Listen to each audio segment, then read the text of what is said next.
Welcome back to the Brent Daniels Real Estate Live Show. We've got an excellent program for you today, some excellent training. I'm going to show you the exact steps that we take to dispo our deals, to sell our deals to our cash buyers, to put them in front of the best buyers that we have in our marketplace so that we can get the most out of every single deal. Remember this, guys.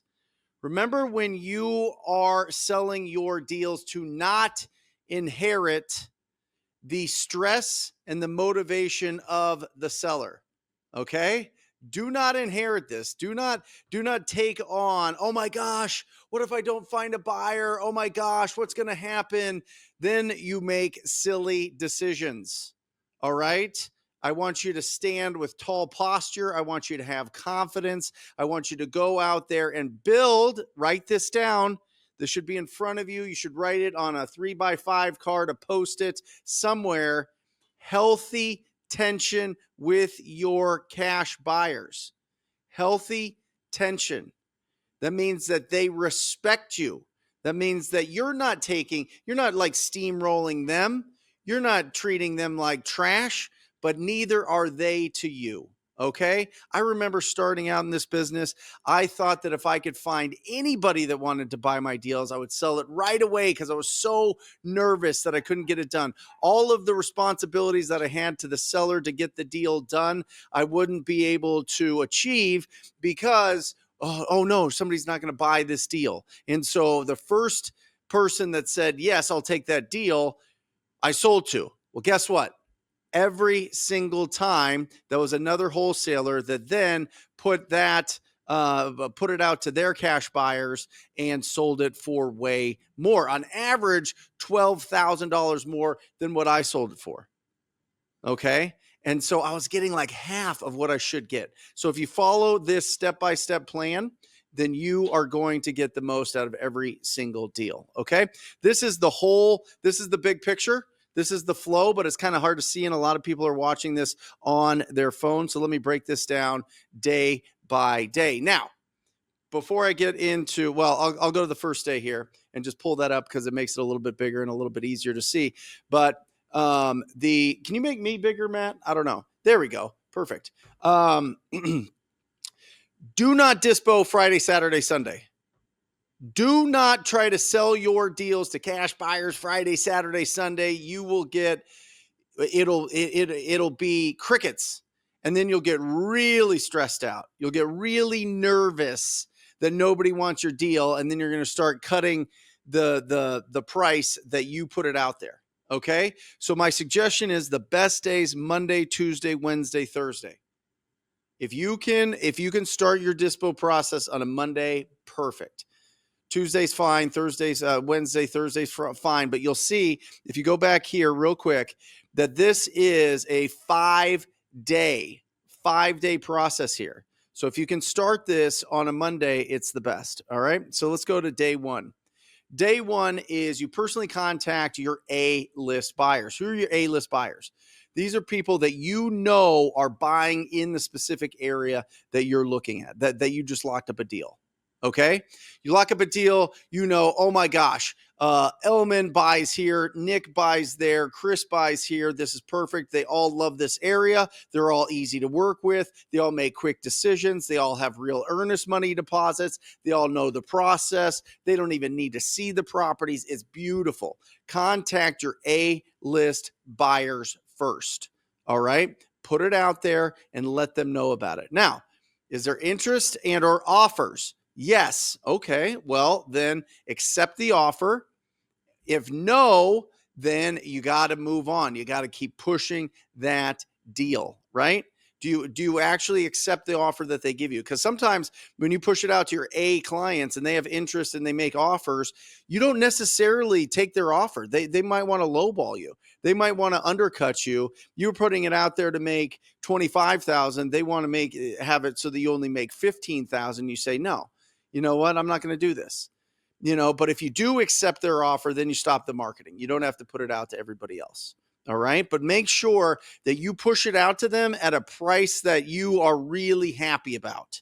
This is critical, guys. You got to push it out at a price that you're really, really, really pushing value. All right. You don't want to leave money in the table here. So, you're calling your buyers, you're telling them, hey, I got this smoking deal in Orlando, in a certain part of Orlando, whatever. And, you're putting 30K on top of it. You're putting 40K on top of it. And I'll go to how to calculate how much to put on top of every deal in just a second. But you're really pushing values in the first day. You're really pushing to see if somebody will just take it, make it as easy as possible. And it's like a sweetheart deal for you. But if not, then we go on to day 2. By the way, guys, this whole system, this whole flow was put together by Jeremy Thornburg, my disposition manager. Guess what? He's going to be here in 23 minutes. Give it up, give it up, give it up. 23 minutes. He's going to be on the show, and you're going to love him.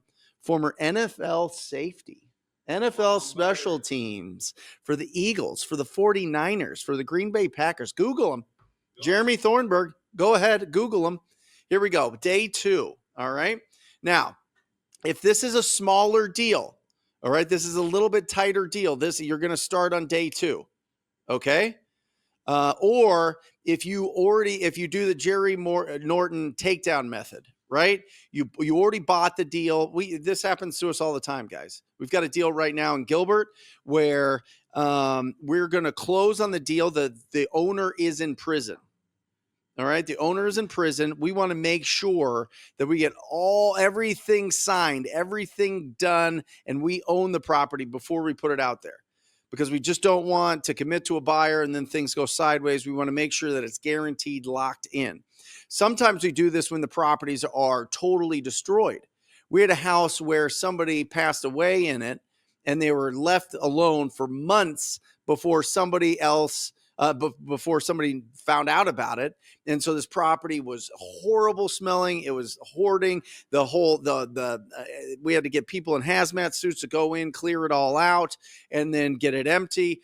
And then we would go and sell it. So we had to buy it first before we were able to do it. Sometimes we're able to get permission from the seller to clear out the property, and then we dispo it, which is great. So we don't have to close on it because there's extra cost. Typically, there's about $6,000 to $8,000 more in cost if you clear out a property and close on it. And so you make less per deal. So if you can do it without closing on it, it's higher profit. But this is where you start. All right. You blast out the property to your database. Brent, I don't have anybody in my database. Well, you do now, because what you need to do is a couple different things. This is what I would do. I would go to investorbase.com. Investorbase.com right here, guys. And just full screen this, Matt, if you can. InvestorBase has all of your cash buyers. I mean, it's literally got all of your cash buyers. All of these wrench and hammers are fix and flips. All of the green ones with the keys are rental properties. People put them in their rental portfolio. Here is all their contact information over here with their emails, right? Let's look at this. It's got their email. It's got their phone number. It's got all that stuff here. And you're able to, it doesn't show there. It shows it there. Boom. Possible email there. And then you add them to your database. You blast it out. Okay. You blast it out. If you use the coupon code TTP, I think you get the first month for $100 or $100 off the first month. It's $250 a month, guys. If you don't have $250 a month to get in here and you could download like 1,000 buyers. Right here is the download. You can export all these. It's going to download it all. You export the downloads, you save it, and then bippity boppity boo, you grab all the emails, put them into your email server, whatever it is, MailChimp or Gmail or whatever else that you want to send, and you are off and running. The other one that you can do is, and I won't show this, but you guys are smart enough to understand what the instructions are here. Go into all the real estate investing groups. Go into Phoenix, Arizona real estate investor groups, Dallas real estate investor groups, wherever you live, real estate investor groups. And then in the search of those groups, type @gmail.com. Guess what happens, Luke?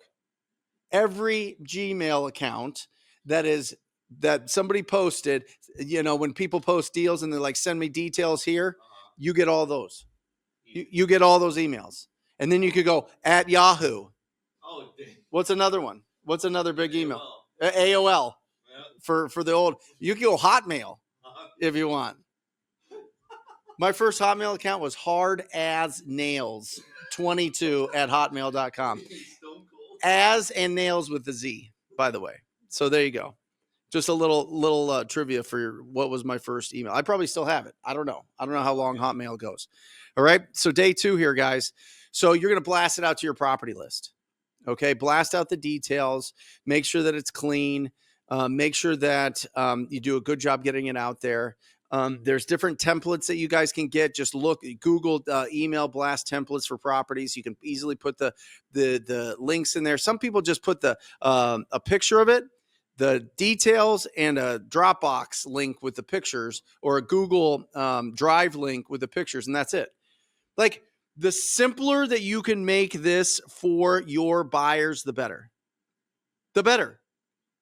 Because they just want to look at address, price, pictures, video, hopefully, and boom, they're ready to go. Next, you're going to personally contact your B and C list. So what happens is when you put this out to your property list, you're going to start getting some emails back. And what Jeremy will tell you, and we'll see if he still does this, because I'm not really sure. He's going to be here in 18 minutes. What Jeremy did in the past was he didn't put his phone number in the email. He wanted people to respond back to the email so that he could keep it in a thread, right? So that if somebody backed out of a deal or committed to a deal, didn't get their earnest money in, he could go back to the thread, easily find it. We'll see if he still does that. He may or may not, right? But we'll see. Next, do you have interest in offers? Yes. Accept the offer. Great. Stop marketing, right? Call all your B and C clients, right? If you're not getting any response, you called your A's, you blasted out the property, you called your B and C clients. These are the people that maybe they backed out to you, but they backed out on some deals on you, but they bought from you in the past. Maybe they just are other wholesalers that have big lists, but that they aren't going to be the ones actually closing on it. Matt, how do I make myself bigger? There we go. And so that's who you're reaching out to with your B and C list. So you're blasting out, you're doing that. Do you have interest? Did you sell it? Great. Stop marketing it. If not, guess what? We go to day 3. All right. Now, this is when you start really personally reaching out to daisy chain buyers. Who are these? These are disposition companies. These are companies that don't source their own deals. They sell your deals. They don't go direct to seller. Right? They specialize in building really robust cash buyer databases, and they'll sell your deals for you if you need them. Now, hey Matt, can you find the hierarchy of cash buyers for me as well and add it to this? That's going to be important because there's a certain hierarchy of how you're going to make more on your dispo than other buyers. Okay. But personally contact the daisy chain buyers and tell them about it. They're going to blast it out to their people. They're going to call their people. They're going to say, I got this great deal. And then they're going to let you know if they want to commit to it. Do they have interest in it? Did you accept the offer? Great. Stop marketing. If not, boom, we go to day 4. You got to re-blast out your property to the database. Guess what you do? Renegotiated price, not price reduced, not discounted price, renegotiated price.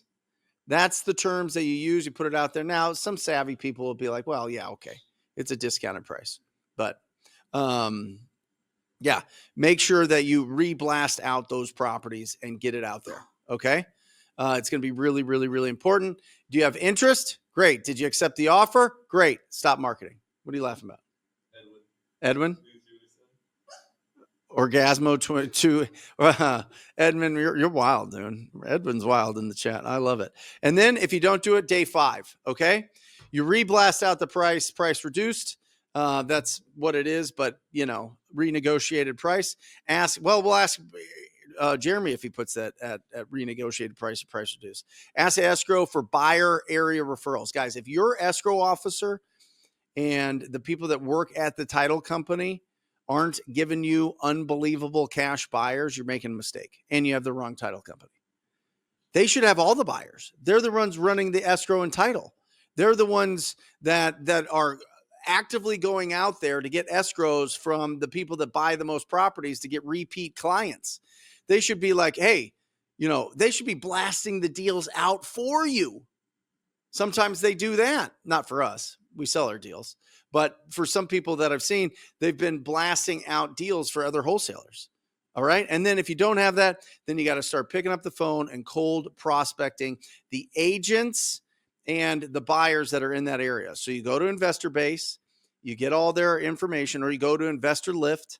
I went to Investor Lift today, but for some reason, I got to talk to Robert. For some reason, Investor Lift is not available. I don't know why. It's not secure for some reason. So hopefully somebody didn't hack them.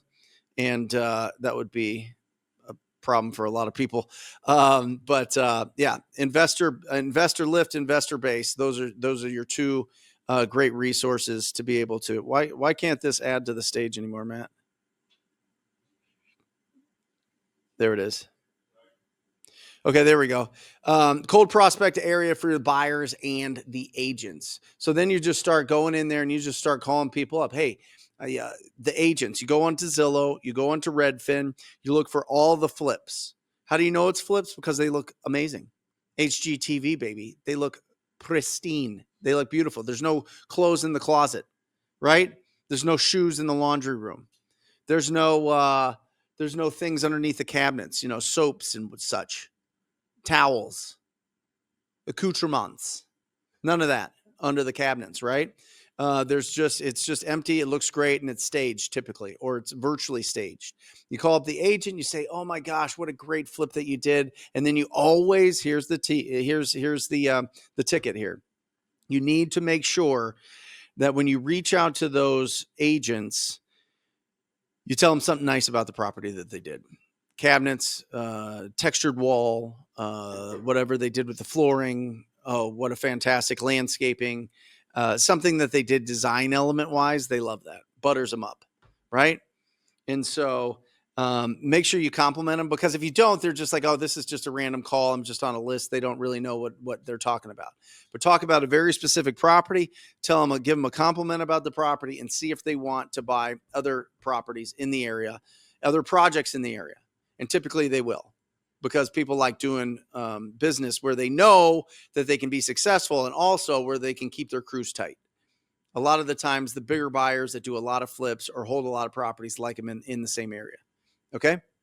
So reach out to them and have a conversation and see if you can sell it that way. And then the last ditch thing is post your property in the local real estate investor groups and classified sites. This is where you post it to Facebook. You might post it to Craigslist, but guys, this is last ditch. And by the way, we never do this. Like, if we can't sell it in day one, it's a problem. If we can't sell it day two, holy cow, we don't have a deal. Let's be real.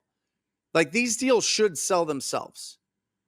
Drug dealers don't have to sell the benefits of cocaine.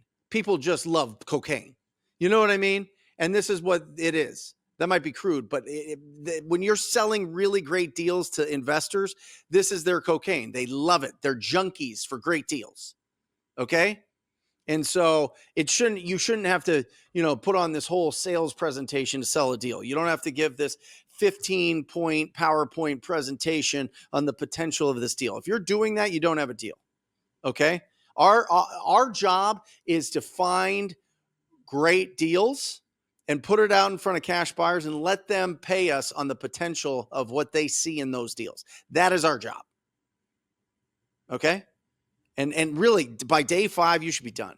These people that if you're doing inspection periods that are 30 days long and it's just a regular single family house, you're bananas. You're just wasting the time of the seller. You're just hoping that it'll sell, or you're trying to beat them up on price once you have it under contract. Don't do that. It takes too much time and effort. You get bad Google reviews, and you can't grow, because at some point you're going to have Google reviews to do $2 million plus. It's just an absolute fact. Absolute fact. Unless you go nationwide, but that's a different strategy. And honestly, I don't know a tremendous amount of people that actually do well with that. A lot of people that say they do well with it, but when you look in the books, it's not accurate. Anyway, so guys, that is the 5-step process. Please put your questions in the chat. That's the reason we do these live. One, because I just don't like sitting in front of a camera and doing the YouTuber like type content. I know that a lot of people enjoy that. Probably smart to do, but I'm not good at it. I am good at it, but I just don't like to. I like this. I like teaching. So, guys, ask your questions. Love to get your answers. Jeremy's going to hop on here in 9 minutes. That is the dispo process that we use. Now, let's get into a little bit more nitty gritty right here. This is the cash buyer ladder. This is the ARV percentage that these cash buyers will purchase at. Who is the bottom of this list? Other wholesalers. Why? Because they have to build their fee on top of yours. They have to add more to what you sell yours for. So other wholesalers, if you're selling your deals to other wholesalers, you're missing out on usually 30 to 50% of the actual deal. Okay? Next is selling to fix and flippers. Next is selling to the BRRRR strategy. Rental portfolios next, people that add it to their rental portfolio. And then you go to Airbnb buyers because they can make more. They can pay more for properties in specific areas if they think that they can turn that into an Airbnb, make it a beautiful experience, and just get, hundreds of dollars a night for those deals. It makes sense. They pay more. It's more valuable. All right. Now, a value add is a small property that you either bulldoze and add a whole new house in really, really, really great neighborhoods, or you add 1,000, 2,000 square feet to an existing house. And now, it took $100 to $200 to build the extra square foot, but now it sells for $300, $400 a square foot. All right. Next, after that is owner occupied. After that are the hedge funds. And after that are the crazy creative finance guys that'll buy anything at any price because they're just hungry for doors and on some level.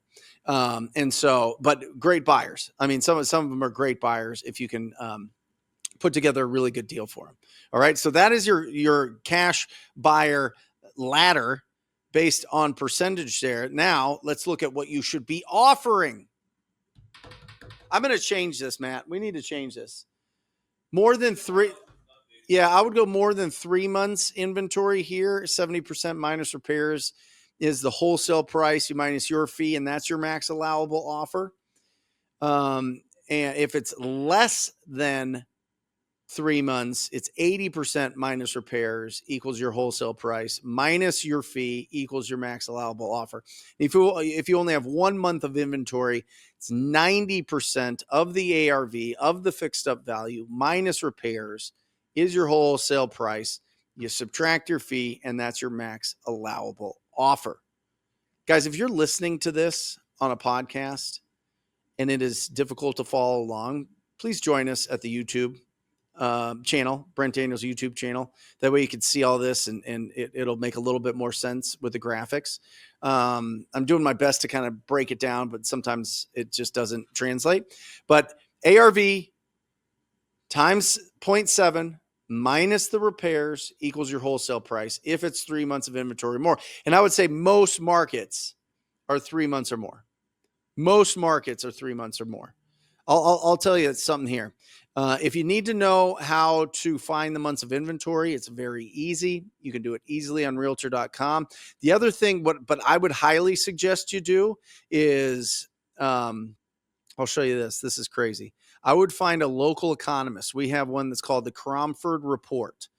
Look at this. You can go into, so I've got this established for Scottsdale. Matt, will you full screen this? Yeah, just full screen it. Yep. For Scottsdale. And if you go here right now, it's 4.9 months of inventory, right? If I go, so we're really playing around with this. If I go to, here's all of them, months of supply is 5 months of supply. The other thing I like doing with a local economist, and if you're in Arizona, I would highly suggest you get the Cromford Report. It's absolutely bananas. But these gauges are fantastic for making decisions. Jeremy and I talk about this all the time. Look at this. Look at the supply index versus the demand index versus the market index based on as of March 6, 2025. Guys, there's a lot of local economists in your area.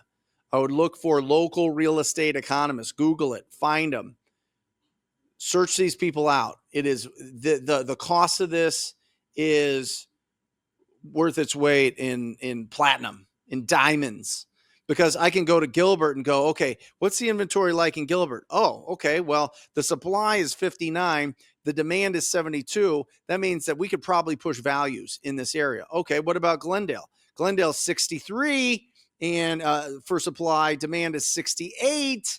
Ooh, it's getting a little tight. But look at this. Watch Queen Creek. Whoa, wait a second. Everything's for sale in Queen Creek. Everything's for sale here. It's in the red. It's 140 to 91. This means we got to be real aggressive with our pricing. Guys, supply and demand determine what price you can offer.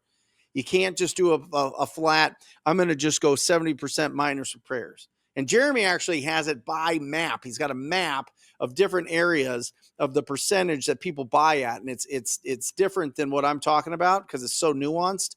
But you got to really have years of experience before you can get to this level.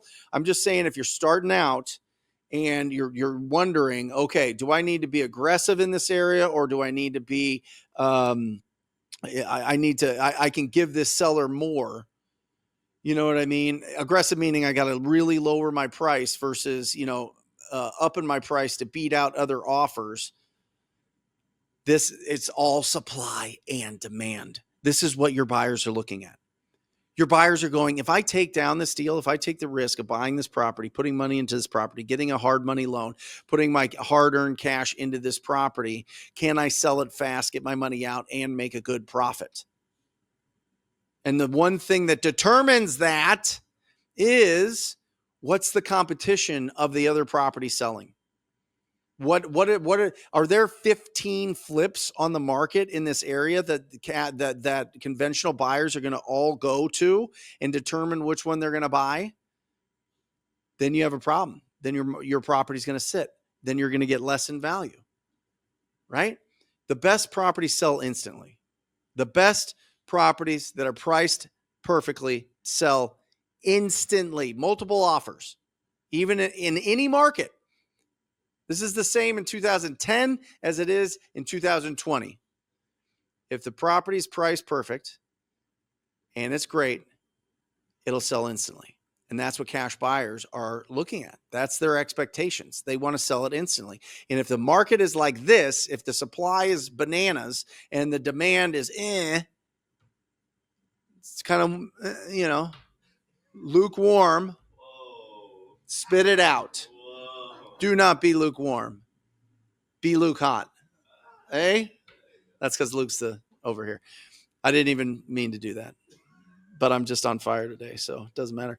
Litchfield Park's bananas. I mean, the Sun Lakes, the Sun City. It's crazy. If you're in Arizona and don't have this, you are being ridiculous. All right, guys, I hope that really gave you some clarity on the process to follow in the first 5 days of selling your deals.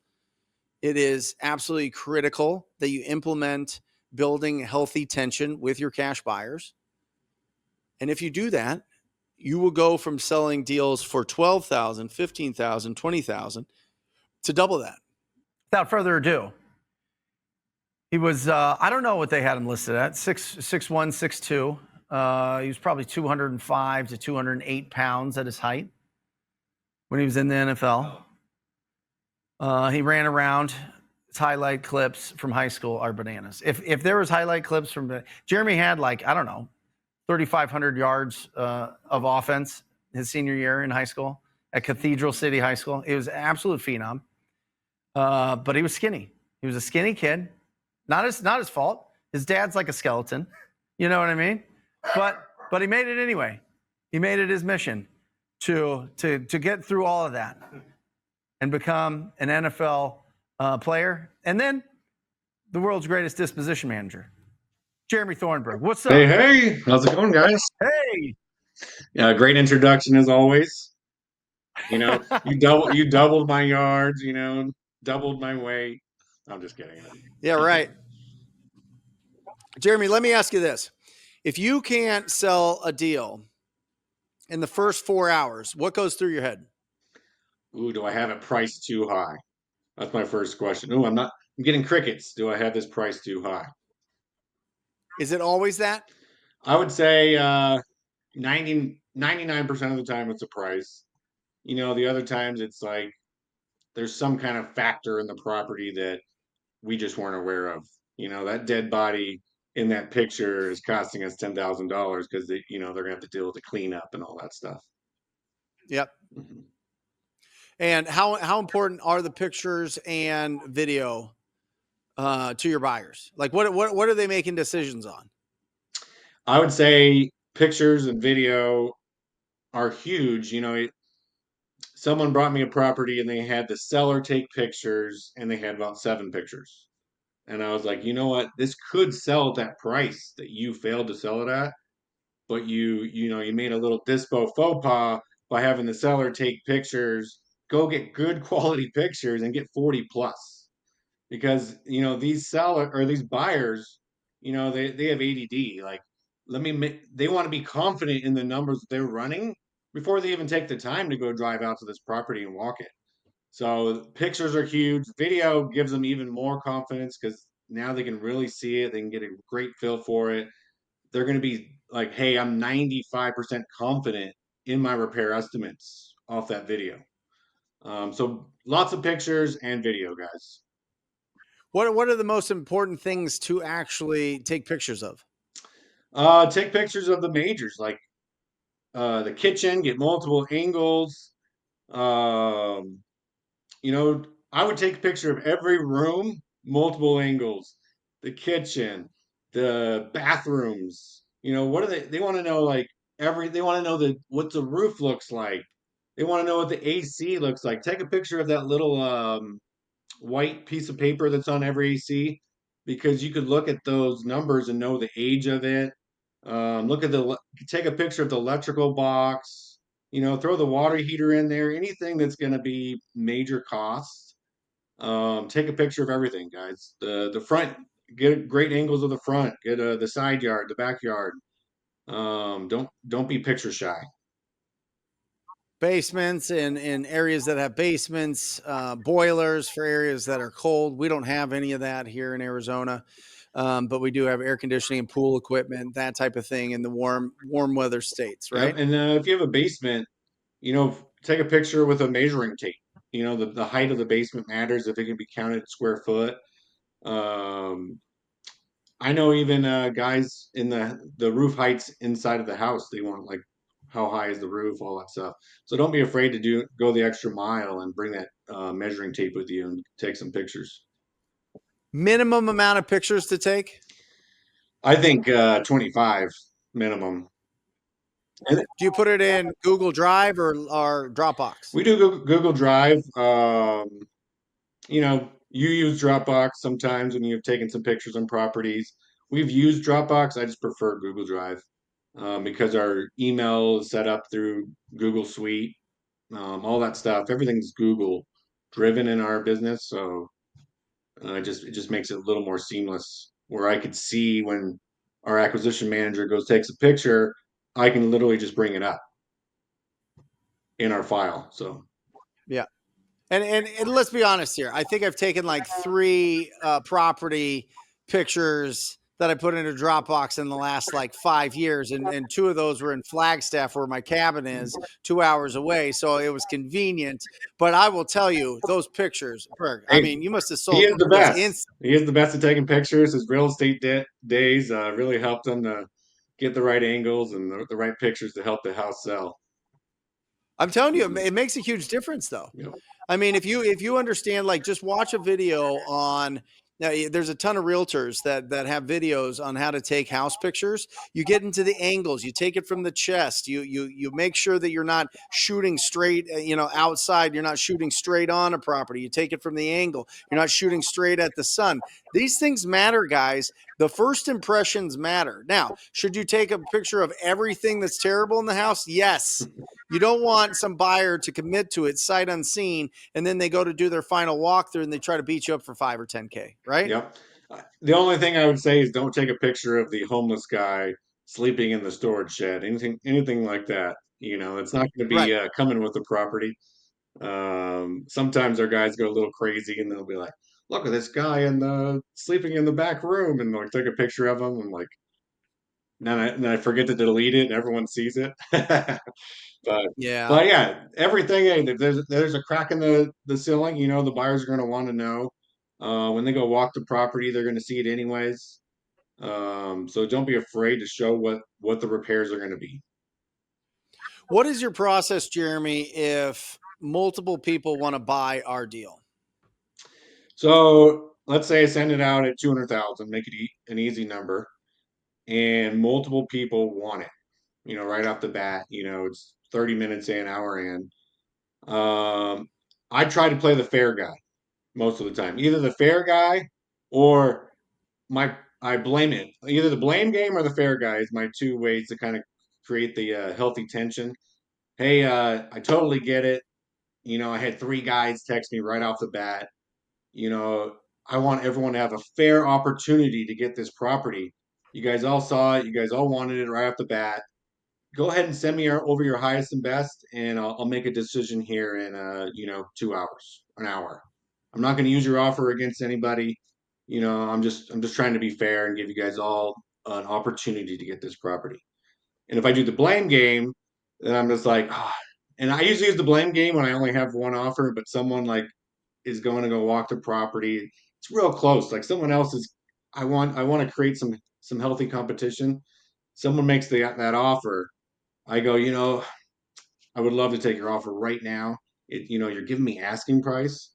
Um, but my partner was working with someone else that's headed to that property right now, and we try to be, fair with our buyers. Try not to waste their time, and they're taking that time to make that 30-minute drive. Just give me about 30, 45 minutes. Let's wait to hear. Most likely, he's not going to be at asking, but if he is, is this your highest and best offer? Sometimes you can get them to come up and get the deal done right there in that conversation by creating that healthy tension of that guy going, well, what do you need to get it done right now? That's what they usually respond by. Like, well, Yep. you know, uh, probably to, you know, not give this guy a fair shot. You know, can you get to this number? And then you'll be surprised how often they do. And if not, then you're like, hey, just, I'm trying to be fair to this guy that my partner was working with. Yep. He didn't know that you were going to make this offer at this time. He's sending him out. He's driving across town. Just give me 30 minutes. No harm done. Yep. Love it. We've got some questions here that I think are absolutely fantastic. Uh, where is it? Here you go. From James. James asks a great question. Thank you, James. How do you get that many pictures if you are wholesaling virtually? We don't do a lot of virtual wholesale, James, but we do and have. And Jeremy's been successful selling those. So, what do we do in that case, Jeremy? It's actually the same process. If we didn't get pictures when our acquisition guy got it locked up, you have a runner or a photographer in that market who goes and takes the pictures for you. You can call up a real estate photographer. You can go on Craigslist and get a photographer. You pay them, $75, $100, depending on how far they're driving, all that stuff, and you instruct them what you need. Hey, I need multiple angles of every room, every kitchen. I need the picture of the AC. I need a picture of the front yard, Do we backyard. have a checklist? Or are you just telling them that over the phone? What do we Yeah, do? I mean, you'll tell them over the phone, or you just send them that long text, everything that you want. It's probably better to get it in writing so they can look back at it later. Hey, let me Yeah. shoot you over this text or email and give you exactly what we want. And Yeah. and you go and hey, I want 40 plus pictures. And then whenever you tell, I've had my dad take some properties. He's 70 years old, barely knows how to use a phone, and I'm just like, give me 80 pictures of it and just go crazy because I can Yeah. delete the bad ones and at least and then Right. we can come up with 30, 40 good ones out of those 70-year-old pictures. So it's not too tough with that. How much do we pay for that, Berg? It depends on how far they're driving. Like if it's in town, we can get someone $75. I think we pay that's a question for Jackie or Aaron. I think our runner, we pay him like Is 75 Jackie bucks. there to ask her? No, she's out getting her hair done or something like that. Oh, Yeah. really? And but if they're driving, 2 hours to some rural property, then pay them accordingly, 150 bucks. Yep. Destiny's going crazy here, and we're going to answer all her questions. How do you go about getting all the photos we need? What do you say to the homeowner to request this? Do we get it before the seller contract or after? So if you're on the appointment, you get it on the appointment, right? Before the contracts even you walk around. Hey, I'm just getting pictures taken. We're gonna send it to our people, see what we need done on the property. So I'm gonna try to get every angle, every little bit of the house because I'm not a professional contractor. I can't really come up with what we need. And you do the same conversation if you're getting it after. Hey, we're going to send someone out there. We're going to have them take pictures, every angle, get everything possible to see what we need for the rest of our inspection period. There you go. She had a couple more. Oh yeah, here we go. Do your buyers ever buy without seeing the property in person? How do you go about giving them what they need to make a good decision? Yeah, I would say about, She's doing my job yeah, for me. Destiny is doing my yeah. job for me. Like these are all questions that I had locked and loaded, so this is perfect. Jackie answered for a student on our Facebook page about the cost, $60 to $200 depending on location. We now pay $100 per errand. So that's the answer there. But yeah, I would say about half of our properties go sight unseen. It was way higher when our supply was down and the demand was up, in 2021. But hey, we give them good pictures, we give them video. They get way more confident in their estimated numbers, and they're able to be like, hey, I can make an offer on this property. The better the buyer, like the more experience they have, if they're buying 20 a month, they do it all the time. Like Right. 99% of the time, those buyers are just buying sight unseen. I think they just go conservative, throw in an extra 10K of surprise repairs, and that's how they get it done. Um, Awesome. so yeah, it happens all the time. And what info whatever they ask. Hey, what's the AC age? What's the roof age? Is there any foundation issues? And you just answer based on what you know and what you've seen by talking to the seller, with your guy walking the property. She's not done. She's not done, Berg. We're just getting warmed up with Destiny here. How do you handle walkthroughs with multiple buyer prospects? Yeah, you definitely want someone there representing you to run the showing, right?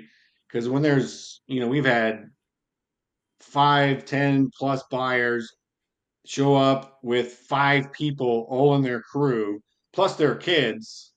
It's a mess, right? It's a real stressful situation.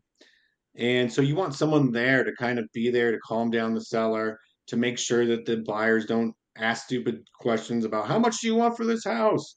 You kind of huddle them up as best you can because sometimes they're late. But the guys that show up on time, huddle them up, explain what you expect. Hey, we're gonna go in there, walk the property, be respectful of the seller. Feel free to ask any condition questions, but please don't talk about price. We'll handle that afterwards.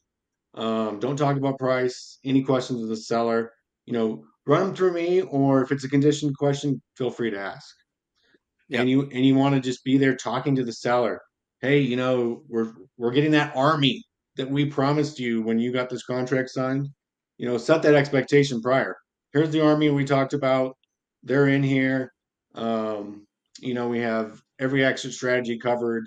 We're gonna get this done for you. Just keep um, comforting them in this stressful situation because like the buyers are running around like crazy and it's almost like a circus and you got to just keep that stress level down for the seller.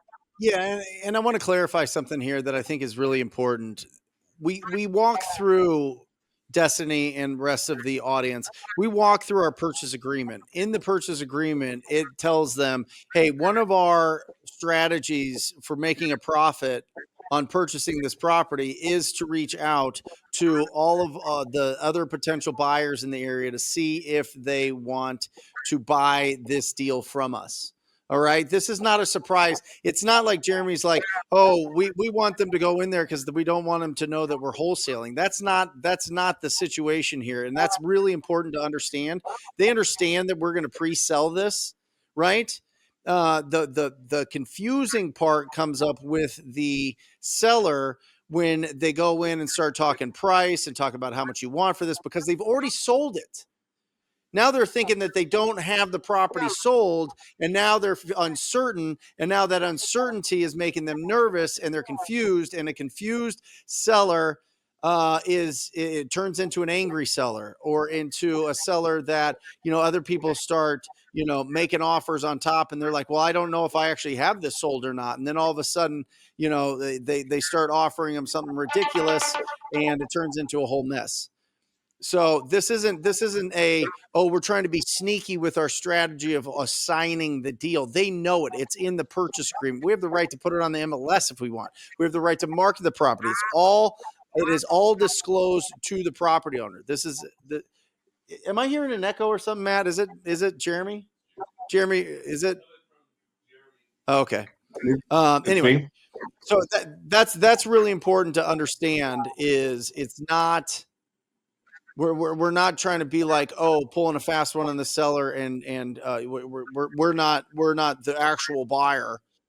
It's we let them know what's happening, and and we're gonna have a bunch of people come through the property. They could be other buyers, they could be our inspectors, they could be our money partners, they could be all of these people. It's going to be an absolute army of people come through. And Destiny has Berg. When do you have to be out of here? I know you have something to. I got 11 o'clock appointment, so I got Okay, we're good yeah. for hmm 3 more minutes. So, what if the buyer only allows one inspection or walkthrough, but you have multiple buyers that want to see the property in person first? How do you handle that? Let me read that again. What if the Oh, seller only allows one inspection or walkthrough? yeah. So you let the buyers know, hey, this is limited access, and you load them all up into a 1 hour time window. So it's like, hey, you got to be there between 1 and 2. If not, refer to the pictures and video. It's going to give you a great idea of the property. Do your best, make an offer. But other than that, we got one shot at this between 1 and 2 p.m. on Wednesday. That's how you handle it. Love it. I think we Confused got through mind it. says no. Tim Keegan. I mean, it's the truth. Yeah. That's what happens when. That's why Jeremy's saying huddle your buyers, have somebody there. Who do we have? Glenn? Does Glenn do it for us? Glenn used to, um, but God, that dog is farting so bad. I can smell it from here. That puppy. I've got a French bulldog, and oh my God, that dog is stinking. Well, you could put her in her crate and just put her somewhere else. Oh my God, open the door for sure. That is crazy. It is getting musky in here, Berg. Woo. Anyway, yeah. What were we um, talking about? well, let's end on this, Berg. 2025 economy being what it is, inflation's going down, interest rates are going down. Are you seeing what are you seeing this first? What is it? 63 days of 2025. How we looking with our cash buyers? I'd say we're pretty healthy. I'd say it directly reflects like the current market of Phoenix and Tucson, wherever the property is. That we're kind of like in a neutral market to maybe a buyer's market. Would you say? Yeah. And I would feel that that's kind of the way that they're buying. They're kind of they're buying every good deal. Like they're selling every good deal sells.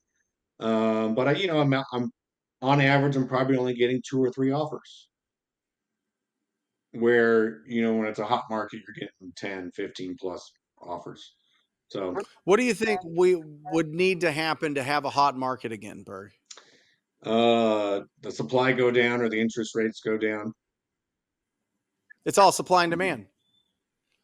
And would you agree with this right here? I mean, how do you sniff out if it's another wholesaler that's committing to your deals and is just going to add on top of your deals and try to sell it out, or they're like, oh yeah, bro, I want it, but can I get it like 10 grand cheaper or whatever else, you know? Yeah, that's tough. I think I just ask them, hey, if I sniff it out at all, like when you've done this for a long time, you can just feel when they're a middleman a lot of times. Sometimes they'll lie really well and you just won't know. Um, Yeah. but I'll ask them, hey, are you the buyer or do you have a buyer for it?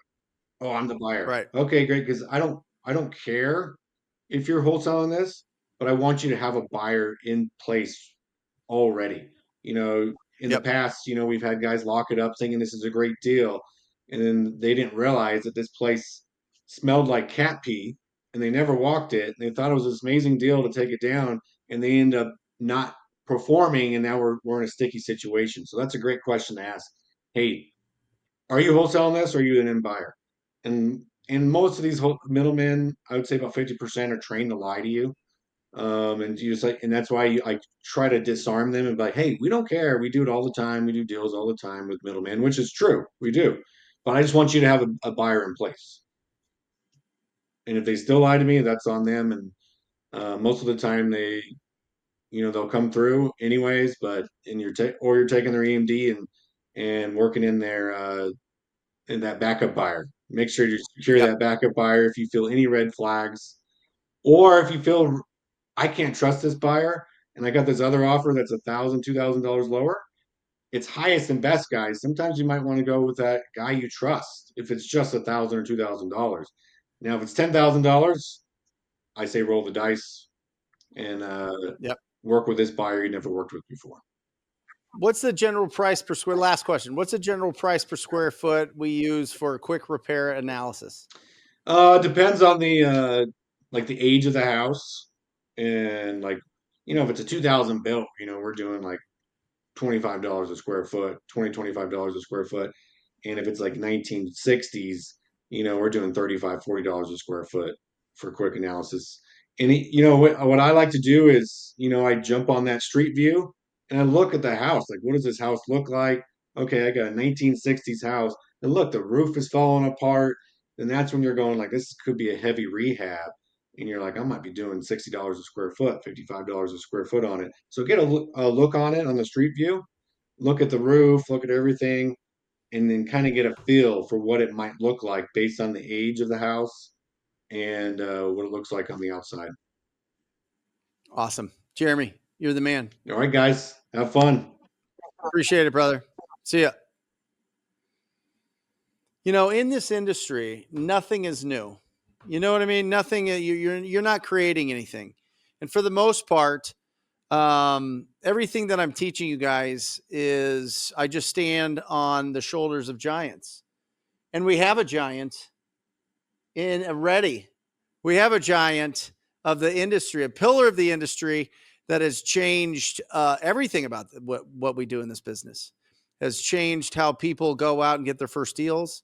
Has changed. Has really created a um, second path to follow when it comes to wholesaling real estate and building a wholesaling real estate business. There's one side that is direct to seller. Go do the marketing, get knee to knee, belly to belly, get close with that seller, walk them all the way through, get that contract signed. And another path is to go out there and be a resource for everybody that finds the deals and help them sell the deals. And nobody's done it more than my man, my brother, the Blue Genie himself. He always will be number one in our hearts. Jamil Damchi, what's up, brother? What's up? How you doing, bro? How Awesome. you doing? I'm doing awesome. We are cooking. We're talking about dispo. We're talking about the dispo process. I came up, so Jamil, just to kind of show you our process here, and it's going to be tough for you to kind of like go through this real quick, but we break it down day 1, day 2, day 3, day 4, day 5. This is largely when I say, guys, that we stand on the shoulders of giants. In 2018, Jamil did a presentation to a mastermind group called the Go Giver Mastermind Group. It was Pace Morby, it was Jerry Norton, it was myself, it was Spencer Caldwell. It was incredible people that Rafael Cortez. We were all got together one Thursday every month at Dave and Buster's. Brandon Simmons put it all together, and you did a whole presentation on when are the best times to send out your deals. And it revolutionized our dispo process and essentially led to what you're seeing here. I love it. And it's so concise, Brent. I have to tell you, it's you guys have done a really, really beautiful job of creating a workflow here. And guys, I mean, I recommend you pay attention to what he's talking about here and really take it to heart. The model of spray and pray, right, where you're just putting out your deal and hoping to God something happens, is over. Let me walk you guys through a misstep that I did yesterday. Okay.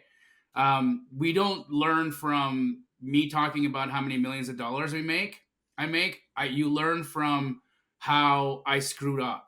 Right. And yesterday was a beautiful example. So we've got land under contract. We have land that we own. And one of our investors in the land is getting squirrely. He's having a financial thing going on in his life. And my sister and I, we bought it well, and we thought, do we really, do we want to build new houses right now in the $800,000 mark?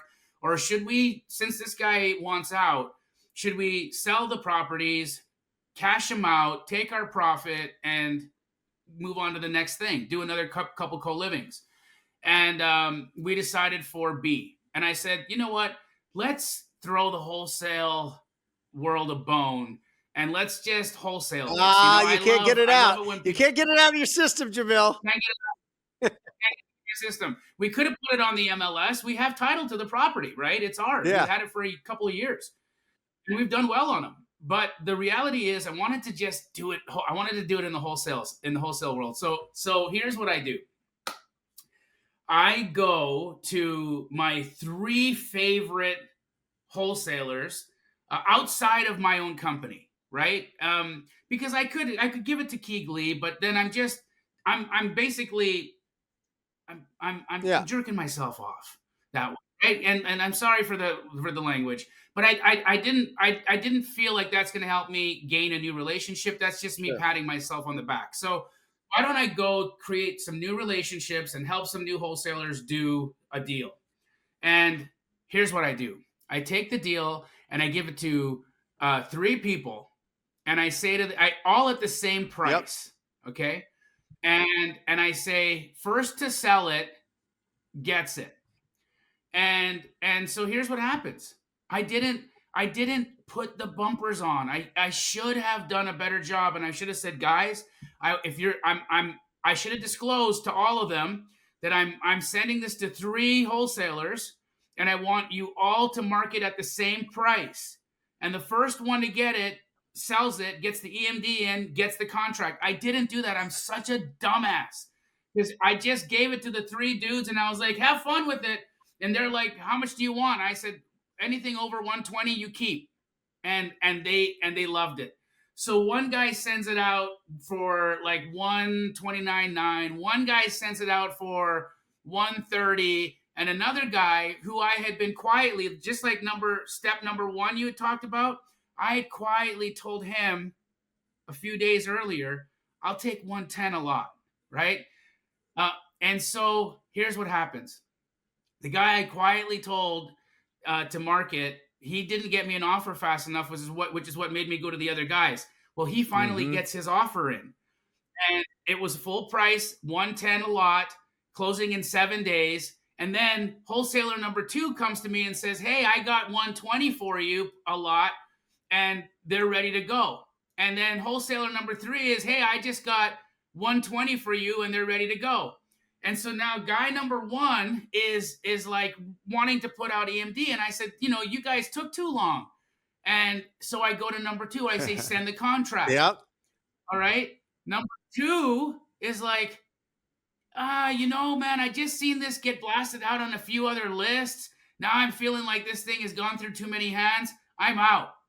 And I was like, crap. I go to number 3. I'm like, your guy ready to go? Send the contract. He's like, man, what's funny is his partner is the guy that apparently gave you an offer at 110 that you're saying you don't want to take now because you've got the 120. Anyways, they're out on both. And I'm sitting here, I'm like, you gotta be kidding me. I just played myself. I just violated one of the most important rules that I had talked about in this game, and I let my greedy little butt get the best of me, because I always said this: the highest and best play is the highest and best way to lose relationships. And I burnt myself. I burnt myself on that deal. I burnt myself on the situation. Now, I know sometimes, we do that. I know sometimes you do that. I've never really done it that way. It's not my I've always had the principle. The first to do it gets it. And I've always had the principle, the price is the price is the price. I don't want people bidding each other up. The first one to make a commitment gets it. And I broke my rules, bro. Yeah. I broke my rules, and now I have my lots in my hand, and I have no contract. I just wanted to share that with you guys because. Oh, I'm going to put it out to my list. Listen, Jimmy, you were doing them a sweetheart deal. They screwed it up. I mean, let's be honest. You're going to put it out to your list, and you'll sell it for like 130. I'm 100%. It'll go. I'll put it out to my list tomorrow, and it'll sell immediately. But there was just that piece of me. I wanted to help the little guys, the new guys. I wanted to do that, and I wanted to be the guy who did that for them. And then I just played myself in the whole thing, and it was just, and I laughed. Yeah. It was a comedy of errors the whole day. I was just like, "You're hilarious, bro! Look at this thing. It's a dumpster fire of a situation right now." And so anyways, touche. I say that to remind you guys, dispo is important. The process is important. So listen to what Brent's So let me ask you this, Jamil. What would you have done differently then? Okay. I would have had a uniform price of 110. I would have, because I told the first guy 110. I shouldn't have changed it to 120, right? I should have had a uniform price at 110. And I should have just kept with my rule, which is first to send a contract and submit EMD gets it. And I should have said to everybody, you're all marketing. What do you want to market it at? 120? The first guy, if he had said 120, I would have told them all, you're all marketing it at 120. I don't want a single one of you guys to go above that, because I don't want anybody to feel like this is a daisy chain, or this is, we don't know whose deal this is. Like, I should not have done that, man. It was just a bonehead move, and I'm so upset at myself. You bring up a really good point. First off, what's up, dude? Love you. Welcome, Rafael Cortez. I was rolling right at 11. Good to see you, bro. You bring up a really good point. I mean, first to send the contract in and then deposit EMD. I actually have a clause on my assignments and my contract on the BC side that the contract is not executed until EMD is in, for that, for that same reason. Yeah. Sometimes you get a couple of hands on the pot, and it's inevitable at this point. I mean, you put something out there, and next thing you know, 3 other people are shooting it out, even though they didn't request permission or something. But you see it out there, so I'd like to get your advice on this, Rafael, because maybe you can teach me something about the verbiage of how that's working, because my title company won't accept EMD without an executed assignment. Yeah. And so if I don't execute the assignment and give it to the title company, they won't deposit the check. And if they don't deposit the check, then it's not really there, right? So, how do you do that? How do you we still get the assignment in. So we get the assignment, signed and everything and executed. We send that over to title, and then we tell them, hey, listen, EMD is coming in. In the process of, though, we're still, pushing the property out there. We haven't, put a bowl on the agreement per se, right? It's voidable, because EMD. They're holding it. Essentially, title is your partner in this, and they understand what you're doing, and they're not going to put the contract in the file until the EMD is in. They've got it executed, but they're not putting it in the file until the EMD is in. Then, because what happens is, like, sometimes you'll have buyers that come in and they'll dance around for 2-3 days and whatever, and then back out on day 3 and say, oh, you know what, never mind, but EMD wasn't in, right? And we're kind of waiting on that. So it's a way of hedging around that kind of stuff. So the tariffs, yeah. So it's kind of a way of it's a way of hedging around that, but it also puts a little bit of fire underneath the buyer to move quick with the EMD and solidify the offer. So we're doing that. That works well on the dispo side. That's awesome. And Brent, I saw earlier you were talking about investor base. And guys, I'm going to double down behind Brent here. I think you guys all need to go and check that platform out. Whatever I think coupon code was TTP. Go do it. Go check that out. I have seen a lot of dispo platforms. I've seen a lot of good. Look, I'm a huge fan of Robert Wensley. I'm a huge fan of Investor Lift. I think they're awesome people. I think they got a beautiful platform. It's a little expensive, in my opinion, for new wholesalers, and I think Investor Base solved a massive problem, because what it's done is it's democratized dispo. Dispo was for the people who had time and attention. You don't understand how much attention it requires to build a buyer's list. You've got to sit your butt down and do a 6-step process. This was the old way. The old way of building a buyer's list was to identify who a potential buyer was by LLC, search who the members are of that LLC, then go and skip trace that LLC's member, get that person's phone number, then call that person and see if they're interested in doing business with you. That's like a 5-6 step process. And unfortunately, us wholesalers, we don't have the attention span to do 6 steps like that, which is why dispo has been like one of those really niche parts of the game that very few people can do. You got to be a really smart guy like Rafael Cortez to really do it well. But with Investor Base, I've seen the 6 steps go to 1 step. And for me, if I can just put an address in a platform and then boom, there's all the cash buyers and their phone numbers. I don't got to go search them. I don't got to skip trace them. It's all there. With the smart match makes it a no-brainer. You're kidding me. There's nothing better. It's absolutely phenomenal. And so I think it's great, Brent. I'm glad you jumped in with that platform. I think that for a lot of the audience here that have had a hard time really getting their feet wet in the game, and let's just say, for instance, you're out there right now and you're like, man, I could really use $5,000 this week. Yeah. Or, within what the fastest way to $5,000 is? Find a wholesaler with a deal under contract, get the free trial of Investor Base, start calling buyers, and sell that freaking deal. Yeah, I couldn't agree more, That's man. When I saw the first, I dropped the address in. I was talking to Daniel, and I'm texting him right now just to make sure that I think it's $100 off of the code. I just texted him. I'm not trying to be rude, but I just want to make sure it's right. Drop. It is $100 off, Brent. It's $100 off, but you guys also get 2 weeks free. It's a no-brainer. It really is. Don't F around. Just like go. It's great. It's great. And go do that with Brent first.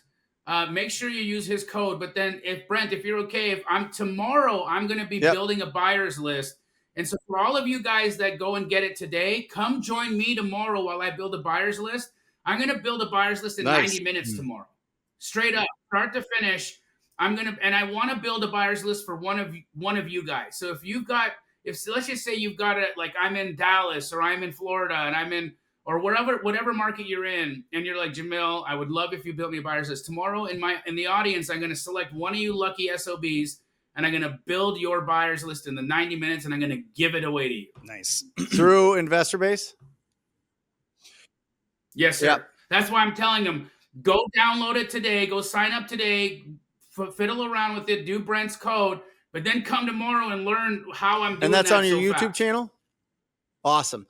Ralph is talking about the best times to send out deals. He said, I get better results if I send them out and then able to jump on the phones immediately over sending them out at 7 a.m., more like 10 a.m. to 6 p.m. What are the best times and days that you have seen selling thousands and thousands and thousands of deals through Keegley? What are the best times and days? He's right about the early morning. The problem with the early morning in the investor world is we typically got entrepreneurs who are taking care of family stuff, email things. They're just not in the buying mode that early in the morning. They usually get the buying juices going a little bit later on in the day. I think that 10 o'clock he's pretty bang on. Like that from 10 till, midday is really optimal, because now you've got their attention. They're in that mode where they're kind of searching and hunting, and you can make an opportunity stick. But if you send these out at the wrong time, you're just going to miss their attention. The deal's going to go out and it's going to get buried in the promotions section of their email, and they're not going to have the time to take a look at it. And so it's super important that you learn the habits of your buyers and emulate them. And a lot of your buyers, guys, believe it or not, they just don't start work until 10 o'clock in the Are morning. they working Fridays? Are they working Saturdays? Are they working Saturday? They looking at deals? So not necessarily as much, right? You're gonna have a hard time. But one of the days that surprised the heck out of me was Sunday. Oddly enough, on the Sabbath, they are buying deals. I've sold so many deals on Sundays that I just never. You know why I think I sold deals on Sundays? Because nobody else sent their deals out on Sunday. Christmas effect. And mine was the only one that was. Yeah, mine was the only ones that were going out, and so I sold deals on Sunday. But you're right. Oh my God, the Friday afternoon crowd. Oh, and guys, don't lock up a deal on a Friday of a long weekend and have your inspection period start that day, like on the Saturday, because nothing is happening that Friday, that Saturday, that Sunday, or that Monday, and possibly even that Tuesday. You're not doing the business until Wednesday that week. So you've just slammed half your inspection period. One thing that's really working for us in terms of blasting properties out is we'll go to our A list, and we still use our VMs, believe it or not, ringless voicemails. But we'll time block. So usually in the mornings, I'll have a huddle with the team. We'll set up the day and everything, and then we'll strategize on a time block because we start getting callbacks right away. So we'll do a ringless voicemail blast to our internal list. Right. So we have permission to contact all these people, and they're on the A list, and it's, thousands of people at this point because we've been building it out, like you said, through the years. So we'll send a blast out. We usually do that around noon, but the guys know that they have a window of 2-3 hours where they're going to be taking inbound calls. Like, carve out that time, like Ralph was saying right now, right? Like, you reach out to them real quick, and it's a ringless voicemail, pretty evergreen. Hey, I have another property that might be, fit in the buy box. Give me a call back if you want info on it, right? We send that out, and we follow up with a text message again to that list. So we'll do a blast on top of the email, and then we start getting a bunch of calls in during that 2 to 3 hour segment. Most of the deals are sold during that hit, and I mean that works like a charm. Yeah. One of the things I wanna say here about pricing, and I think Brent, you've done a great job of pricing, and I heard your thing in the early part of the your live today, because I got here. I had the times mixed up. I came an hour early. And so I was listening to you talking about, all the money you lost to me, and because he was underpricing his deals, and he knew the moment that if he was JVing, the moment that he would, it was mostly Iman than you, Jamil, to be honest. Early on, yeah. I mean, you were probably part of that crew that was snagging him anyway, so it might have been you as well. You might have tag teamed on that, but yeah, for sure. But he's right. He typically did leave about 12 grand on the table, and I think that it's important. I think it's important to do both. I think it's important that you don't get the mindset where you're like, I need every penny, and then you forego making relationships, because here's the reality of it. Brent did a ton of deals with me in the past, and look at our relationship, right? We host one of the best podcasts in the entire industry. Our friendship has lasted half a decade, and it'll continue on. We've never had an argument. We've never had a problem. We've always done good business together. It's phenomenal, right? These relationships, they're golden to me. And you're going to make relationships with people that are going to be industry leaders when Brent and I and Pace and Jerry, kind of move out of the way. Raphael's only 12, so he's going to be here for a long time. But the rest of you guys, you'll be able to, you're gonna be taking our places here, and so do business with people, form JV relationships with folks, get those things in the works, but understand that you'll make way more money by selling your deals yourself. You are. The fastest way to double your profits is Right. do less JVs. Yeah, but I listen, and I You have know? it's interesting. I'm reshooting my whole blueprint course today. In the first 90 days, when anybody's coming on that is just starting, Jamil, I have it. You have to connect with local people that you will JV with. And in our group, we have a live Zoom every single day that goes all day long called the virtual office, and everybody is helping new people do deals in that. I think your first 5 to 10 deals JV for sure, because you're going to get proof of concept.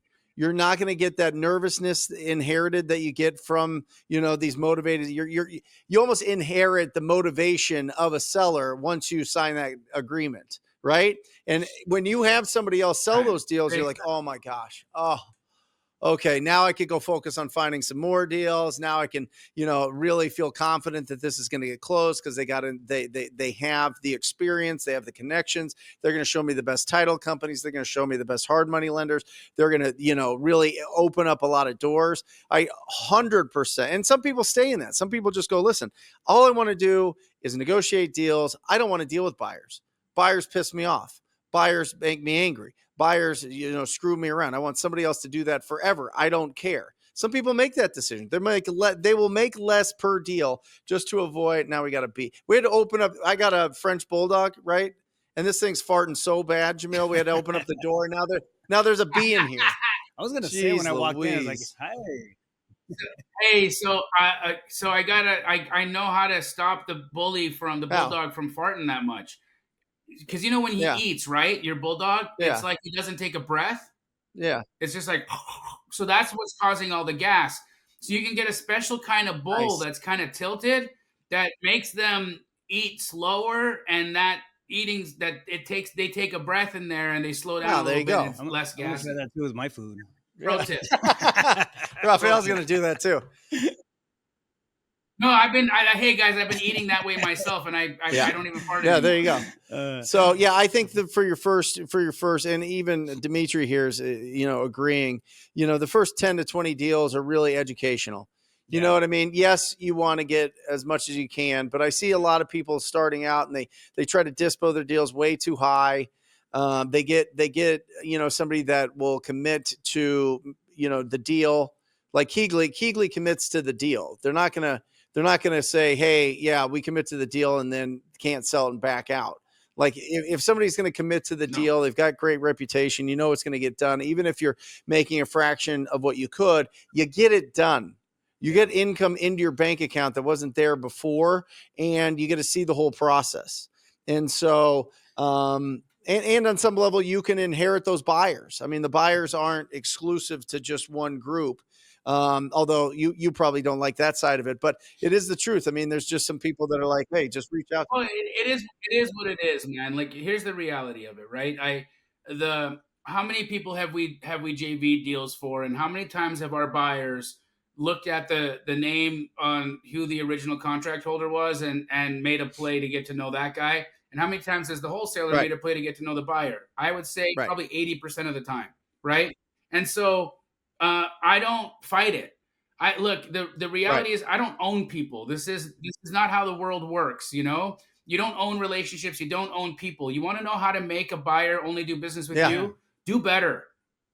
Be so flippin' incredible that your buyer would rather you be in a deal and get paid in a deal than not. If your buyers are going around you, it's because you suck. Yeah. Facts. Yep, absolutely. One other thing about JVing, I mean, I think you make a really good point too, but at the beginning, there's a big learning curve and you're trying to figure out lead generation, you're trying to figure out acquisition, and then you throw, dispo, the entire process if done properly on the back of that thing. Mm-hmm. Like, dude, I'm telling you, it's a lot to manage. So you focus on dispo and then you stop your lead gen and you stop your negotiation. So you stop your deal flow, right? Because you're focused on this one thing for a week or two, and then you have to reset and restart. So I mean, there's a lot of advantages, getting into it and then actually partnering up with somebody for that process. I mean, I absolutely agree. Yep. I think JV is the way at the beginning when you're trying to figure stuff out. And like you said, Jamil, you got to build your own legs at some point, but it doesn't mean that you can't, leverage what's out there, right? Think who, not how. But Jamil, you have people that have been wholesaling for years that still have you do the dispo. Right. All the time. the reality is that there's a superpower in focus, right? When you get really, really focused at one thing and you're damn good at it, you become undeniable. And that's where I think that if you want to have longevity in this business, if you want to build a reputation in this business, you're more likely going to build a reputation for being really good at one or two things, probably just one thing, than being really good at all the things. And then if you can be the go-to person for that one thing, guess what you'll always have? A spot. Like I've got a spot in this business for the rest of my life because I got really good at a couple of things. And I'm not awesome at all of it, and I don't pretend to be. But those couple of things that I'm really good at, I do better than anybody else. And people will always come to me to learn that. And for that reason, I'll have a spot. And I think everybody has the same opportunity in front of them. Get damn good. Get so damn good you're undeniable. Carve that place out for yourself, and then do the work. Awesome. Do the thing. Let me ask you this: percentage-wise, on the amount of deals that you sell, how many are because people went to your Dispo website? Because Right. maybe 2%. So how do you sell the other 98%? So I'd say about 70% of the deals get done through direct text or call outreach. And then 28% go through email blast. And then 1 to 2% is they go to my website because they're, sitting around looking at my website all day long like losers. I mean, let's be honest. Nobody is going out there doing it like that. Not buying a house on a website, guys. You're going to get called. You're going to say, hey, Brent, I got a deal for you today. I know you're buying in Maryville. It's got your name written all over it. It's a great price. I'm about to send this thing out to everybody, but before I do you want to take a look at it? Great. Look at your phone right now. I just texted it to you. You want to go in and look? That's awesome. the play. That's the play. You got to do outreach. If you're not doing outreach, you're not. Do you have a doing CRM work. that like puts people into the areas that they're buying? Like, how do you organize that? How do you know that I buy in Maryville? Yeah. You know what I mean? Yeah, you do. We use a really robust CRM called Close. I don't recommend it for new people because it's like $1,000 a user. Like, it's just stupid. It's expensive, right? Don't do that. But you can use Go High Level. Go High Level is amazing. It's got a great price point, and Podio is free. You can segment a list in Podio. I mean, you can even segment a list in MailChimp, man. You can take your buyers lists and you can segment them and have them segmented like, these are my West Side buyers, these are my South Side buyers, these are my Scottsdale buyers, and this is my entire list. And then you have those segments that you only market deals to that specific segment, and then you have way higher open rates. And if you have way higher open rates, more of your people are going to see your emails, and they're going to get higher visibility. You've got to think about the reality that the email providers, social media, everything out there works on an algorithm. And the more people tune you out, the less they deliver your message. So if you've got a good deal, then don't blast it to everybody. Segment, be specific, be intentional, so that you can be seen. We do that very process through Go High Level. Every time we get a new buyer into it, we'll tag it. My team just knows to tag it in the major market where they're buying at. And depending on where they're at, sometimes we'll tag them by market end state, and we'll send out a blast. Like if something out in the middle of nowhere, we're just going to send it to the entire state list. If it's a market specific property, then we'll send it to that, smaller group. But yeah, you're right. The open rates are a lot higher. The quality of the responses are a lot higher too. There's a lot less, waste of time, and it's not that hard. It's like, as they're coming in, just tag them, right? Maricopa County, boom, Arizona. Jamil, James asks, I'm really good at talking to motivated sellers and getting good deals. Whose team can I join to JV with? You have Keeglies everywhere. All over the country. James, feel free to send me a DM on Instagram. I'm happy to connect the dots for you. Of course, if my corporate stores can help you, my corporate locations are Arizona, Texas, Florida, Colorado. And so if there's an opportunity for us there, happy to connect the dots. And if there's an opportunity for a franchise, I'm happy to connect the dots. But regardless, the thing about it, James, is that right now you've got a whole schwack of people on this live, and you've got people in the chat, and you've got Wholesale Hotline every Monday that you can come and watch and connect to people. There's ample opportunity for you to do business with other wholesalers that aren't a big box store like me, right? Please don't think this is me trying to tell you I don't want your business. I absolutely want your business. But what I really want for you is to make relationships with people that will be, who you rub elbows with for the rest of your life in this game. And so don't look to me first. Look to your brothers and sisters here that are in the trenches with you, and see Awesome. what you can Jamil, do. what time are you doing your live tomorrow? Good question. Now with the whole the time change, man, I'm turned over. I'm turned upside down. So it's such a pain in the butt. Why do we do this still? We're the Wild West. Well, Does anyone they asked Trump if he was going to get rid of it, and he's like, "Well, 50% people like it, 50% don't like it. It's not a deal." He literally said that. He's like, whenever it's 50-50, I go find something else to put my time into. All right. Well, okay. So tomorrow at noon MST, which I think is 11 PST. So 11 PST tomorrow on my YouTube channel. Come learn how to build a buyer's list. I'm gonna do it in 90 minutes. In 90 minutes, I'm gonna input an address into the platform, and I'm gonna go whap whap whap whap whap whap whap. I'm gonna call every buyer, and I'm gonna pitch. And I'm not gonna have a live deal to sell. I'm just going to add them to my buyer's list. I want you guys to hear what it sounds like to get somebody excited to do business with you, and add them to your list and let them know that they're going to start receiving marketing from you. Guys, let me teach you something. You've got to get opt-in from your people.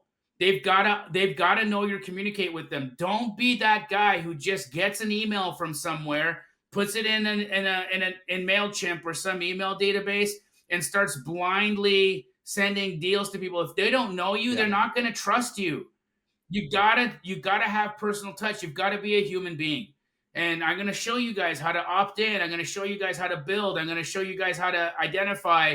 And I'm going to do that all in 90 minutes. So it would be to guys, your that is a advantage to join me tomorrow. 6-figure plus value. And I'm not like just being bombastic there. It is absolutely, listen, nobody does it better than Jamil. You're going to learn things that are going to last a lifetime, or at least until you make millions and hire people to do dispo for you. But until that time comes, this is 6 figures to plus value in that live. So put it in your calendar now. If you can't make the live to ask questions directly, make sure that you go to Jamil's YouTube channel and subscribe, and make sure that you watch that as soon as it's done at some point. Watch the replay, because it's a must watch for sure. We've implemented it in our business, and it's been absolutely fantastic. Yeah, I'm going to send my dispo team to it too. Do you have anybody left for Squad Up? Is there any tickets left? Yeah. You know what? So general admission, unfortunately, is sold out.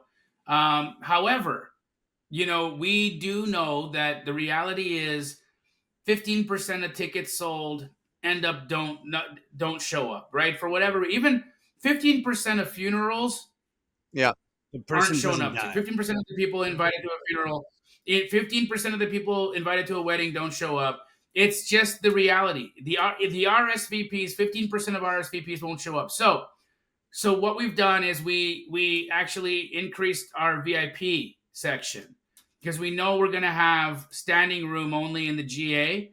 And so there are only 50 VIP seats that have opened up. If you haven't got your ticket to Squad Up, go get the VIP ticket, show up. Over 3,500 people, bro. But this is just run of the mill, right? You don't have any like good speakers that are going to be there. You know what? It's me the entire 3 days. That's what I would prefer, to be honest. I mean, I don't need Jordan Peterson. I don't need who else you got? You got everybody, right? We got Cody Sanchez, who I think is just incredible. We've got Jordan Peterson, who I believe is a savant. We've got David Goggins, who frightens me. We've got Pace Morby, who also frightens me because he's just that smart. And then little old me, and I'm emceeing the event, and I got a couple of really cool sessions that are going to be, I think, worth your time and attention. So if you want to learn how to network and you want to be around 3,500 other high achieving real estate investors, you should absolutely join us in Dallas, March 29th to 31st at Squad Up Summit 2025. I got my Squad Up shirt on right now, dog. I love it. Awesome. Yeah. Jamil, you're the best. Love you, man. You're the best. Guys, have a great day. Listen to everything this man tells you. He changed my life, and he's damn sure going to change yours. I love you. Awesome. Later. Jamil Damji, everybody, guys. Make sure you go to his YouTube channel. Make sure you go to his Instagram. He's very active in that. You think that he won't respond, and maybe he won't. Depends. But a lot of the times he does. But still, give it a shot. You can reach out to him there as well. And so there was a couple questions here for you, Raphael, as we start winding down the show. In a pre-foreclosure, Vanessa asks, hey, Raphael, in a pre-foreclosure situation that a seller does not want to sell and does not have the means to catch up on the loan, what will the conversations will be the conversations to have? Yeah. I mean, we tee them up. You don't act as an advocate. You don't want to advise. You don't want to do a lot of that stuff. It gets really close to like legalities and liability.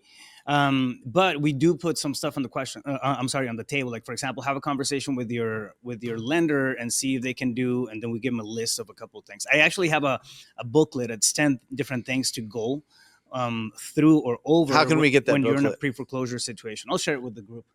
I'll send you the link. I don't have the link with me right now, but you know what? I'll drop it into the Facebook group.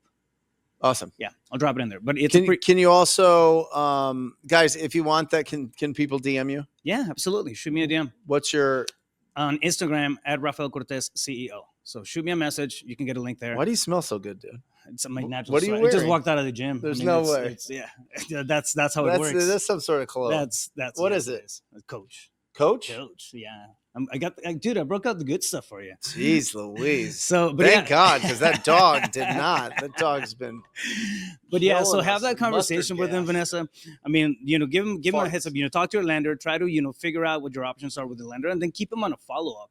The crazy thing is that most of our deals, when it comes to pre-foreclosure, happen within the first 2 weeks of when they get serviced, or the last 2 weeks before they go to auction. In the meantime, you have another 70 days there or 60 days that are, people are following up, they're hitting them up, there's calls. But if you become the go-to person because you tapped in right at the beginning and then you just kind of, give them a follow through to the thing, when it becomes real that they can't catch up, the people can't give them the money and they're going to lose it, that's when, you know what, I'm going to call Vanessa because she's been here the entire time. It's really a follow-up game a lot on the foreclosure side. You don't want to convince somebody to sell if they have better means of fixing the problem. I mean, but that's great. They rescue the property, right? But doesn't mean that you can't be there to help them and support them along the way. So I would also find out, Vanessa, in every situation, what kind of loan is it? Yeah. Because the fact is, FHA loans, which are the Federal Housing Association, are all subsidized by the COVID Relief Act. This is a fact. And 11 or 14%, I can't remember. It's one of those, vertical numbers. But 11 or 14% are delinquent, and the federal government is paying the servicers to put the missing payments on the back end of those loans. Right. So the government gets those loans and then either keeps them or they sell them off. When they sell them off, that means that they have more money to lend out, and then the whole money flows. And somebody could correct me if I'm wrong, but I believe that they're selling it out to service companies. The service companies then are getting paid. Well, no, they're not selling it to the service companies. Service companies are just taking the payments and doing the payment processing. Yeah. But they need to get involved if somebody's not making the payments, and they get $1,750 every missed payment. Really? From the government. So the servicing companies are like, yeah, baby. Yeah. Let's keep these missed payments coming in. So they take their time with communication. They take their time dragging this thing out. So if Yeah. it's an FHA loan, the likelihood that they'll actually let that go to foreclosure is tiny. Yeah. There was like 54,000 of them, and only 9 foreclosed. 9. Wow. Right. So Yeah. they're not letting those foreclose. So, but if it's a conventional loan and it's not government backed, that's a whole different deal. Those are probably better deals that are coming up for foreclosure. Yeah, most of the stuff that we do on the foreclosure side ends up being conventional. Right. Yeah. Interesting, right? So yeah, I mean, you have different different avenues to creative financing that can play into it as well. So there's different strategies to go after there. But yeah, I mean, at the end of the day, like you wanna tee them up for a conversation with their lender. Another warning that we give them, which happens, and we're not trying to freak them out or anything, but is listen, when you call your lender, they may drag their feet. So either be on them, like every couple of days, call them and find out about a status, because we have seen it where they don't do they don't come back with a resolution for a month or two, and now you have 30 days left on the pre-foreclosure. When you thought you were going to get it resolved, now you don't. Now you got to scramble and get money and all that stuff. Yep. So it's kind of like setting up the roadmap for them, in a consultative approach, and being there for them as they have 100%. questions and whatnot. So Yep. You can't just go in and just be like, I'm going to buy it. yeah. You need help, and you always put the bank as the bad guy. Yeah. I hear that the bank's giving you some problems type of Yep. conversation. Right. Awesome. Awesome. What do you got going on this week? Any lives? Any events? No, I'm pretty. Ramping up for Family Mastermind. Yeah, Family Mastermind. Houston though, Ricardo Rosales is having an event over there in Houston, so I'll be speaking at it. It's gonna be a good event. Awesome. Flying out there tomorrow. If you guys are in Houston, go check that out. How can people see more of your content and more of your info on foreclosures? Follow me on social media. I mean, I'm posting a lot of stuff on my YouTube channel. Rafael Cortez CEO, same handle. So awesome. Yeah, well, good. Pretty steady. Boom. It's Ralph Cortez. Yes, that's my name. Ralph or Raph. We'll bring it in. Right, come on in, Anton. Bring the farty dog. Luke, come on in. Matt, come on in. Alejandro's not here. Can you put me on this? Am I here? Put me on this so that we can get everybody in here and say hi or bye to everybody. Thank you guys. Have a great week. Make sure you go to the start of the show to really get the breakdown of the process of the first 5 days to dispo your deals. Use Investor Base to find the absolute best deals for you. On behalf of Anton, Luke, Matt, Ralph, and myself, Brett, we love you guys. Thank you for joining us. Keep your house clean, protect your health, and increase your value to the world. You'll live a fantastic life. See ya later.